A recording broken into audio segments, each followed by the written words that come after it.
Unit 4, Reading 1, page 50. Could Shakespeare have written Shakespeare's plays? Literary detectives have uncovered many facts about William Shakespeare. Still, the most important question of all remains: did he really write the Shakespeare plays? Sir Francis Bacon, Christopher Marlowe, the Earl of Southampton, Shakespeare's patron, and even Queen Elizabeth herself have at times been suspected of writing them. The sheer volume of Shakespeare's work, 37 plays, 154 sonnets, 2 other poems, and an elegy, has led to suggestions that William Shakespeare was actually several people, not one. Oxford versus Stratford. The strongest current debate is between groups known as the Oxfordians and the Stratfordians. Oxfordians say that Edward de Vere, the 17th Earl of Oxford, wrote the plays under the pen name William Shakespeare. Stratfordians, on the other hand, say that the works were all written by William Shakespeare, an actor known to have been born at Stratford in 1564. The challenge for both sides is to produce solid evidence. So far, neither side has come up with much. The Oxfordians' case. Oxfordians say the actor Shakespeare was too poorly educated to have been the author of the plays. He was the son of a tradesman, and there is no record that he had any schooling. There is no evidence that he ever traveled outside southern England. He was just an actor and an occasional real estate investor. His will mentions no writings, and there is no evidence he ever owned a book. A background like that could not have been adequate for writing such brilliant plays. The life of Edward de Vere, on the other hand, was more than adequate. His education was the best money could buy. He was very familiar with England's noble families.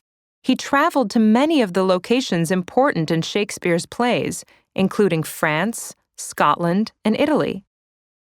The de Vere theory gained a lot of support after 1991. In that year, researchers began studying the handwritten notes in de Vere's copy of a 1569 edition of the Bible. About 1,000 Bible passages are underlined or otherwise marked. Nearly 25% of them match up with parts of Shakespeare's work. Probably not a coincidence, say the Oxfordians. For example, part of Act 5 in The Merchant of Venice speaks of a good deed shining out in a naughty world.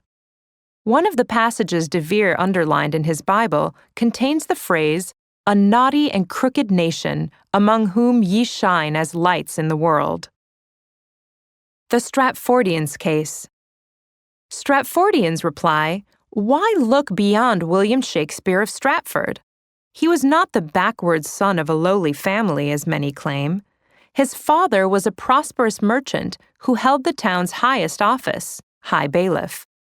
The King's New School in Stratford offered an excellent education. Although school records cannot be found, it is likely that the town's High Bailiff sent his son there. Shakespeare moved to London in the late 1580s, in his early 20s. There he became famous and wealthy as an actor and as London's leading playwright. And certain aspects of his life seem to match better with the plays than de Vere's do. For example, the perceptive portrayal of emotional depression in Hamlet seems to indicate that the author had experienced the ailment. Hamlet was written around the year 1600, 4 years after William Shakespeare's only son, Hamnet, died at the age of 11. Stratfordians also point out that the de Vere theory assumes an unlikely hoax. The Oxford camp claims that de Vere wanted to hide his authorship because it went against protocol for the noble class. A high-born earl simply should not be writing plays for common people. To give de Vere cover, William Shakespeare of Stratford must have agreed, probably for pay, to serve as a frontman. The Stratfordians point out that, for this to be true, Shakespeare's many friends and acquaintances were either blind enough to be fooled by it or willing to be in on the trick. The same goes for de Vere's friends and acquaintances, including the very intelligent Queen Elizabeth. The part hardest to believe is that a plan like that could be sustained for decades without the secret being revealed. Another difficulty for the Oxfordians is that the 17th Earl of Oxford died in 1604. Many of the greatest plays were produced after this date. Macbeth, for example, dates from 1606 to 1607, and The Tempest from 1611. A great deal of careful work has confirmed these dates, and most Oxfordians reluctantly concede that De Vere's death preceded the appearance of these plays. But the Oxford camp persists in their position. They argue that De Vere wrote them before he died, and that they were brought out as needed for performance. In addition, the texts of many Shakespeare plays contain references to events after 1604. The Oxfordians say someone must have added contemporary references to make the plays look timely. Any debate centered on speculation alone will probably last a very long time.